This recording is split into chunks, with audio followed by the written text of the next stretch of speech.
अभी जो एक पार्टी है जो इस वक्त बहुत कॉम्प्रोमाइजिंग सिचुएशन में है, एक पार्टी है जो कह रही है कि ऐसी कोई मुफाहमत नहीं करनी, तय नहीं करनी, तो नहीं करनी।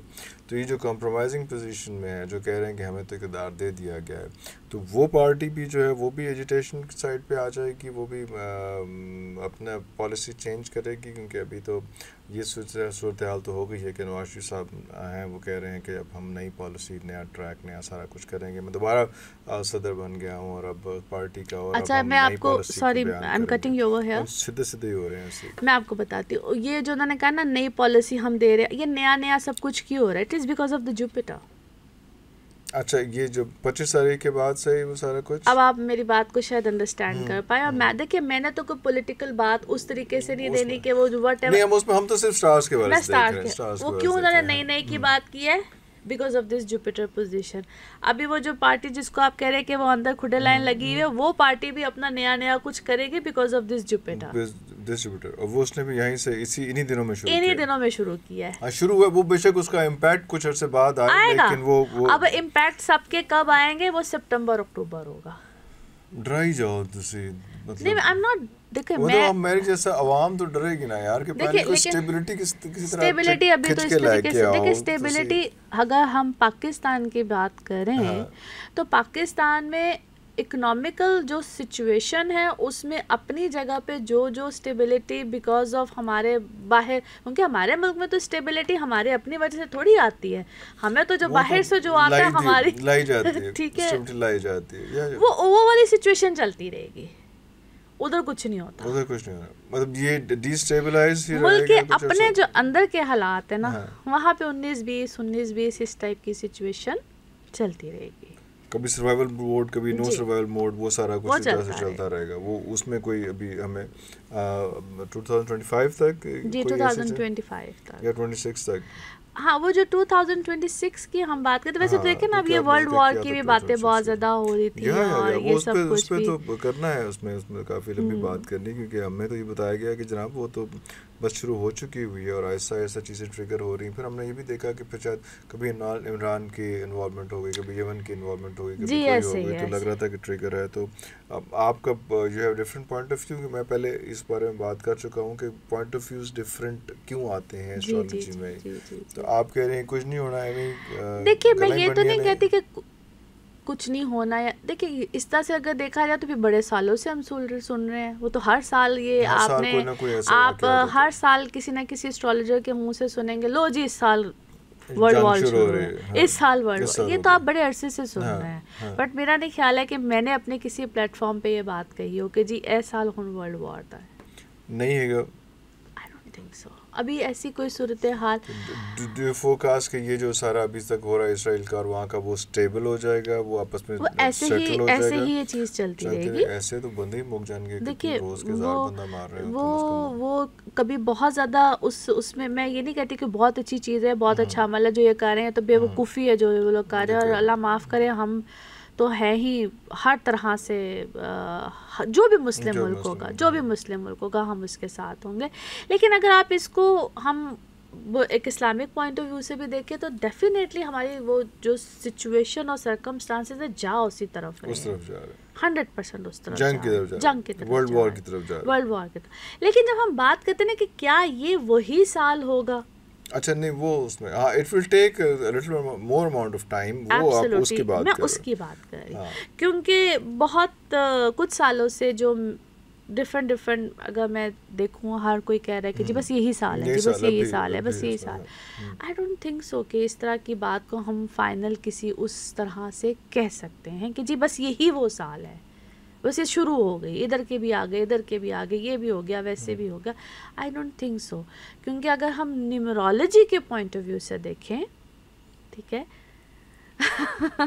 अच्छा I know, okay, I know, अच्छा न्यूमरोलॉजी भी आ गई बीच, yes, every number matters, every number matters, obviously, ठीक है।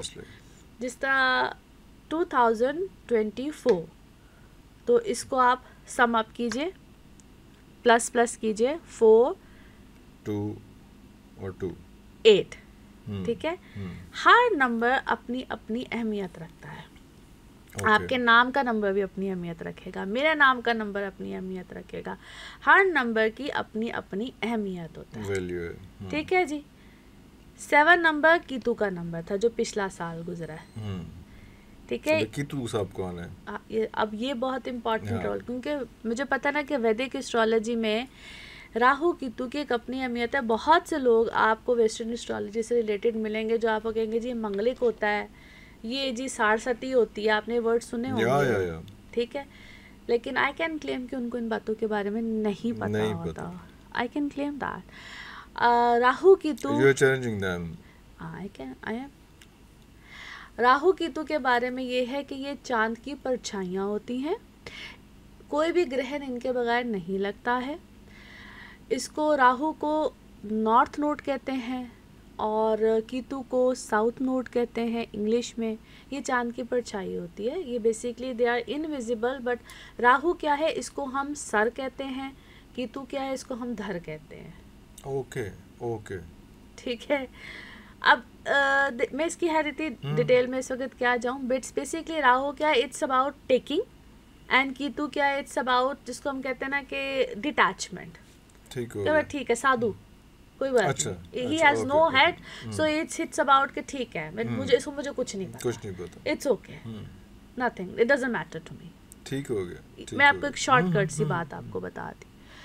तो ये जब हम जुपिटर सैटर्न की बात करते हैं तो इसके बाद अगर कोई बहुत देर तक किसी भी हाउस में रहते हैं तो राहु केतु होते हैं, और ये हमेशा बैकवर्ड चलते हैं, यानी कि हर प्लैनेट सीधा चलता है, ये बैकवर्ड, हाँ जी, ये रिवर्स चलते हैं। इसलिए मैंने आपको कहा कि वैदिक एस्ट्रोलॉजी में जितनी डेप्थ है, and it's very difficult to understand, this मेरी आंखें घूम गई हैं। I know. It is. But it is very interesting. Viewers के लिए बहुत interesting होगा कि ये सारी चीजें। हाँ, it is very interesting and it is very deep. Very deep, obviously. ये एक सिटिंग में आप उसको नहीं समझ पाएंगे सारा कुछ। और ये जब आप पढ़ते भी हैं, जब आप समझते भी हैं, या जिस वक्त आप इसको स्टडी भी करते हैं। But why did you study it?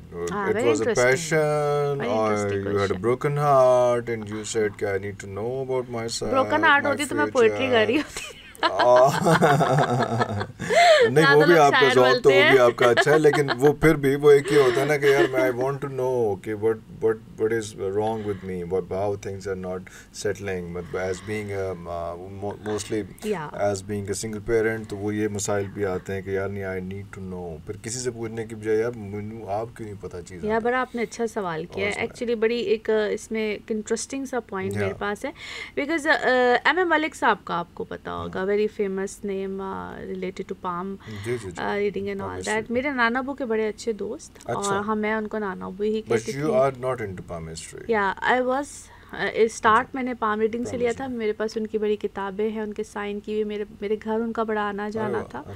और मुझे शुरू में इनिशियली उन्होंने मुझे, बल्कि वो कहते होते थे कि तुम एक दिन ना इसी फील्ड में होगी, तो मैं उन्हें कहती थी मेरे अब्बू को ना बताइएगा, मेरे डैडी को पता चल गया मुझे घर से निकाला, मुझे आग कर देना उन्होंने।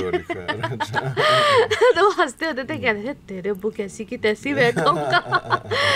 एनी हाउ जी, वहाँ से एक सिलसिला स्टार्ट हुआ। मैं शुरू से बहुत ज़्यादा इसमें मेरा एक इंटरेस्ट था, लेकिन आपको पता है मेरी फैमिली को आप बड़ी अच्छी तरह से जानते हैं, बिजनेस फैमिली, और ये हो ही नहीं सकता कि कोई बच्चा जो है वो बिजनेस एजुकेशन ना ले और बिजनेस में ना हो। And still you know I am an entrepreneur as well, और अपना बिजनेस भी कर रही हूँ।